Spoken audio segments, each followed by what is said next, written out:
I'm really not in charge. Andrew's in charge. Oh, I'll go get it. I forgot it. Welcome to the Fenton's meet and greet. Many of you already know Dr. Davis, but he's come to talk about 3 volumes that he's written. But before that, I have to make a shameless plug. Next Friday, not tomorrow, but a week from tomorrow, we open an exhibit called Read All About It, about 200 years of newspapers in Jamestown. And then directly following that, this is at 5, directly following that at 6, we are celebrating the 250th anniversary of the country. You have many of these on your chairs. So I invite you to come. It's free. Donations gratefully accepted.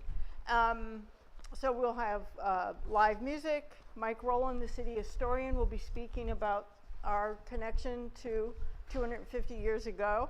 And also Andrew Colsty, our office manager and resident historian, will be talking about Reuben Fenton.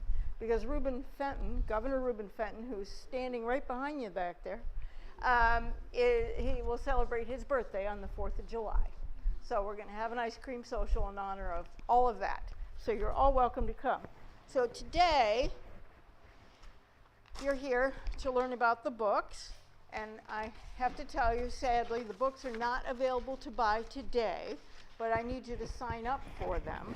So we'll do that directly after Dr. Davis's talk. And finally, I have a cavalry hat that I'm going to put out on the table over there, and if you'd like to make a donation, we'd love to have it. So I welcome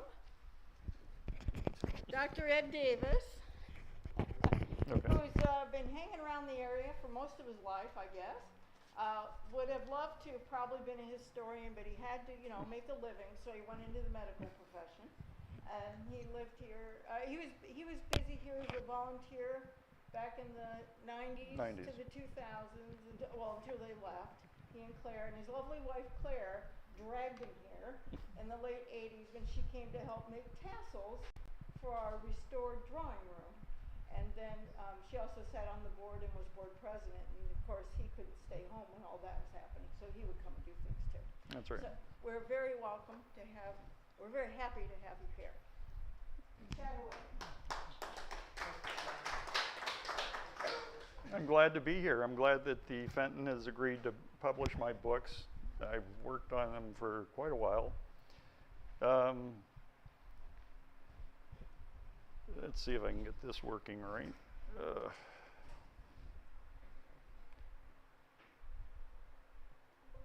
Okay, come on.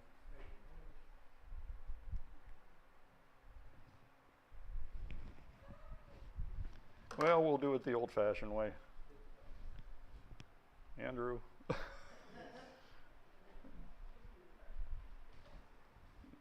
It's working here, but it's not working up there.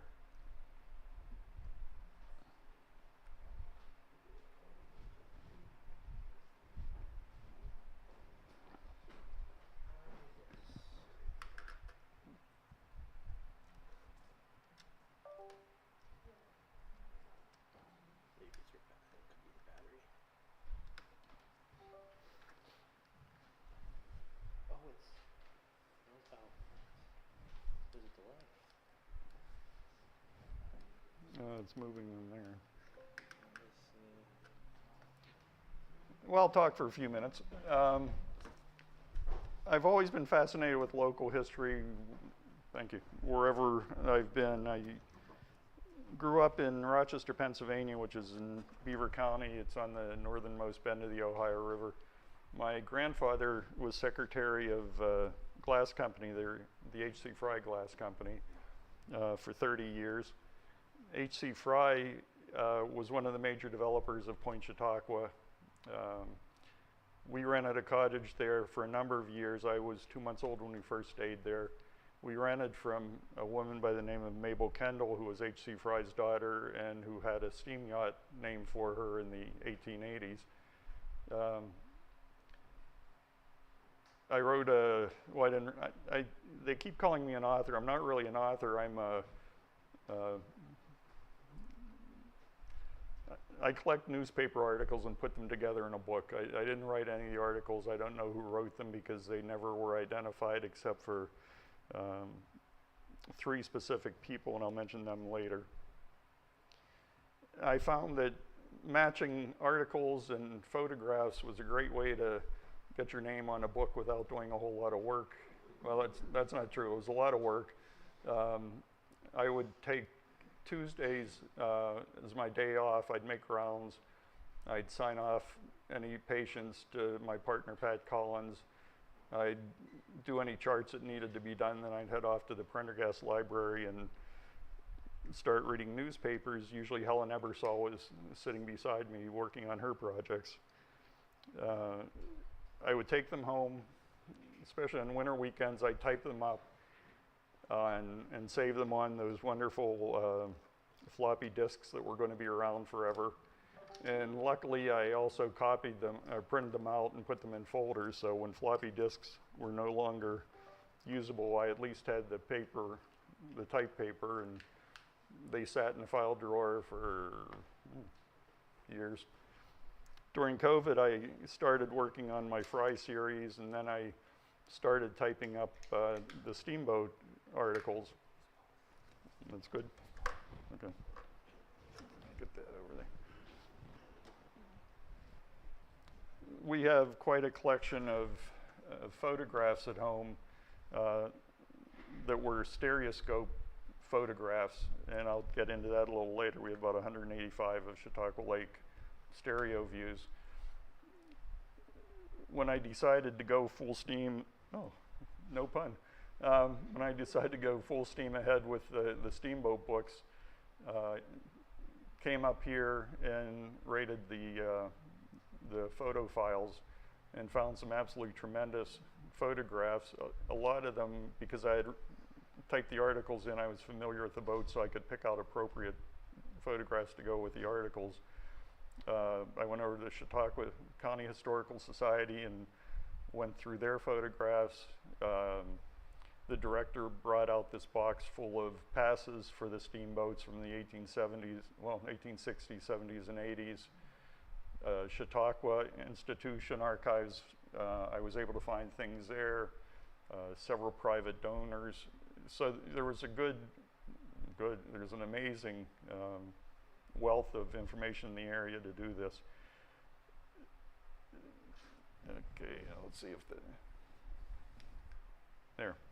My inspiration has always been these two, and everyone's old enough to know them. Anyone who doesn't know, it's of course from the Rocky and Bullwinkle show, Mr. Peabody, the talking knowledgeable dog, and Sherman, his friend, and in the background's a Wayback Machine. My Wayback Machine is newspaper articles and photographs.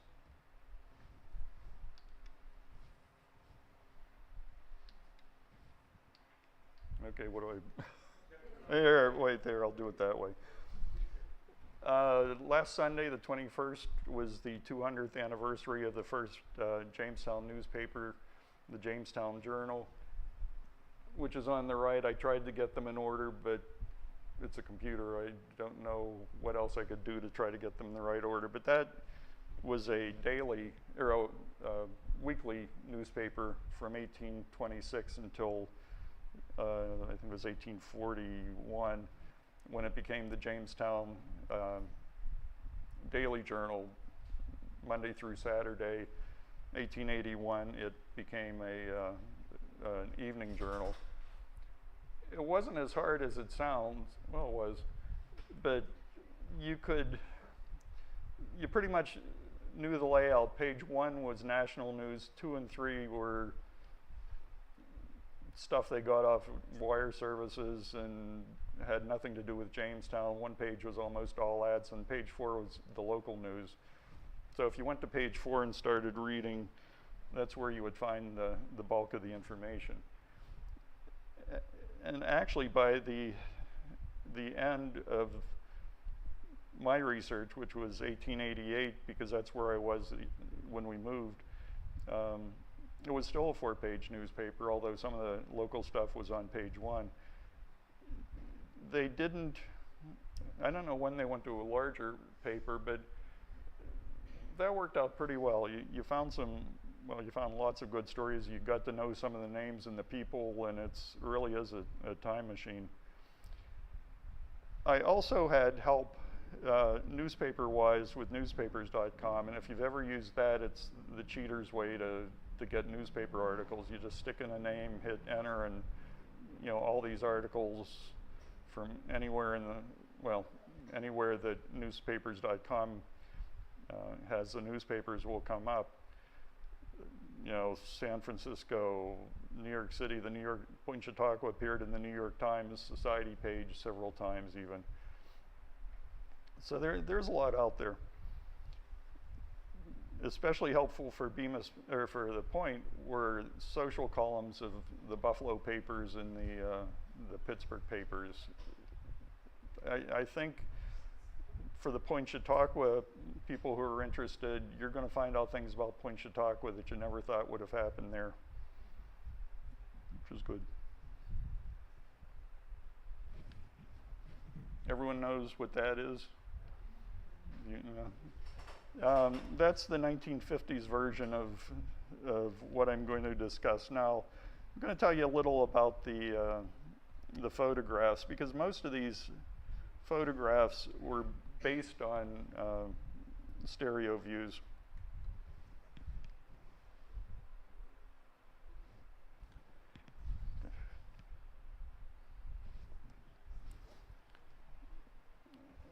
The thing this guy is holding is the 1870s version of ViewMaster.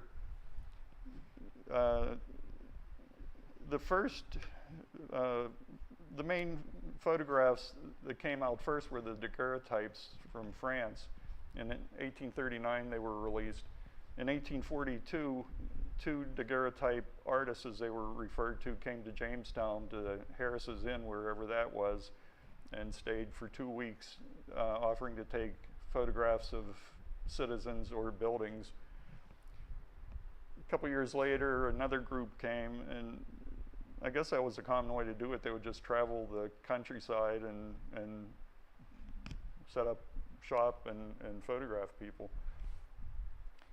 Over the 1850s, several other photographers came to town, and they might practice their trade by themselves, or they may form groups of 2 or 3, and then one would leave and someone else would come in. So by the 1860s, they had a pretty good collection of photographers in the area. This guy, I assume, is Joseph W. Upham, since I bought this photograph on eBay. A lot of times in these early photographs, when they were photographing tradesmen, they would be holding something, some tool of the trade to identify them. He's holding the stereo viewer in left hand, right hand he's holding a stereo card. He's got that anemic looking plant there for a little effect. And yeah, good picture. If it's not J.W. Upham, I don't know who it is. But his studio was on Main Street. He was one of the early ones who did photography around the lake.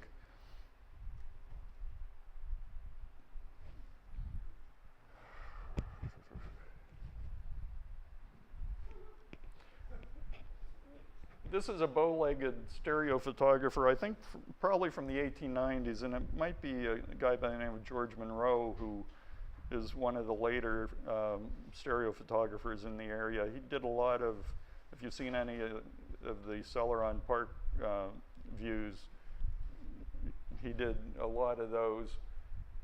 And if you look at the camera, you can see there are 2 apertures. I spoke a couple years ago at the Point Chautauqua meeting. I had 3 questions. You know, when you look at what they're wearing, what did they smell like? How many passed out in a day? And where did they go to the bathroom? Because, you know, there were thousands of people there. They were shocked when I mentioned a report of a group that met at Point Chautauqua, estimated at 7,000 people. and that's a lot of people to be walking around and going in the woods and doing whatever. The guy at the blackboard's an interesting character. His name's Frank Beard. He was a chalk artist who would give talks while he was drawing. Very popular at Chautauqua. He was the leading draw, basically. Well, another pun. He spoke at Point Chautauqua as well. And the other amazing thing about this guy was that he was almost completely deaf, but was able to give these talks.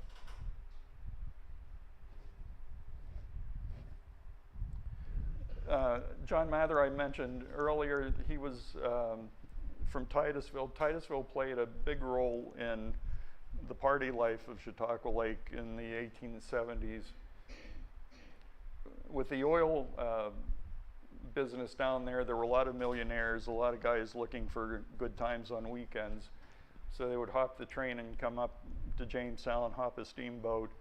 And by that time, a guy by the name of Henry Harley had bought Long Point, and that was the Titusville party spot. He has some really amazing views. They had a big regatta there, and I think it was 1872. Has some beautiful views of sailboats in Bemis Bay that are in the second volume of the book. That's the Chautauqua Lake House in Bemis. That's where, I still call it the Surf Club, what ESB or whatever. Yeah. For those of you who know Max Pickard, that was Max Pickard's great-great-grandfather's hotel. And I know that's before 1874 or 1875 because that's when an addition was added to the right of it. There's a little building behind that, the Jack Garfield's Hotel. A lot of alcohol in Bemis at the time.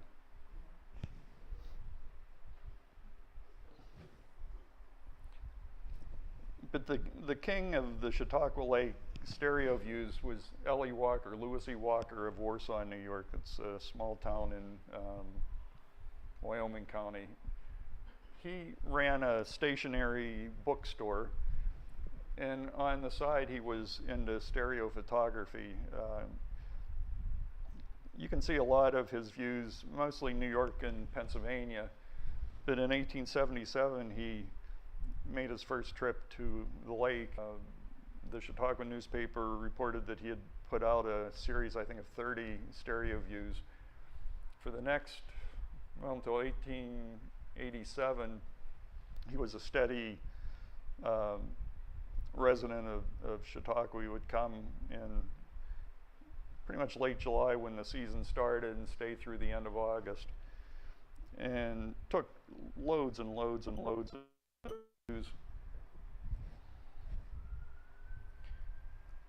This is Walker's Photographic Bazaar, which was on the grounds in Chautauqua. And if you look at it, you can see an eye chart hanging from the tree. That's because he shared a building with an optometrist. So I guess they would take the patients out there in the good sunlight to check their vision. Whether that's the optometrist and L.E. Walker, I don't know.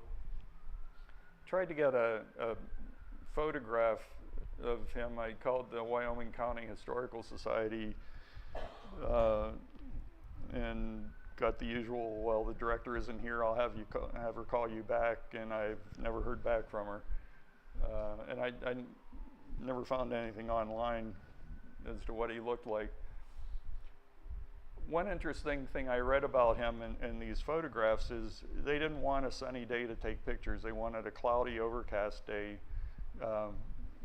that made for better photography. I kept looking at these before I knew that. I thought, boy, it looks so glum. But that's the way they wanted it. This is an advertising card for L.E. Walker. And those are all shots, different shots that you could get on stereo cards. But he, lots and lots and lots of different views.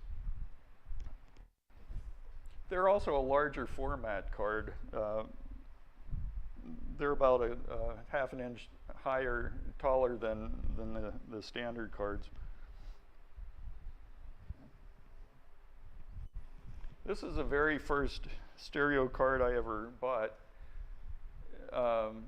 It's a statue of Mercury, or as the label says, Statute of Mercury at Fairpoint. And I thought, why would they have a statue of a bare-ass naked Mercury at a religious retreat? I don't know what the front of them looked like, but the back's pretty suggestive. Apparently I had statues of other mythological persons at the same time, but we had been out in California visiting Claire's brother in the late 80s when we went to Yosemite, and one of our favorite things to do was to drive around the area and hit every antique shop we could find, and we started looking through the stereo cards, and she had built up a good collection of Yosemite when I saw this. So then we started collecting any Chautauqua Lake cards. It obviously became easier with eBay, except for this person whose sign-in name was CT Cat, who had one of those, she could up, I don't know why I keep thinking it was a she, but it would up the bid and win everything in the last 3 seconds, so that was annoying. But we ended up, well, like I say, with 185 of these things.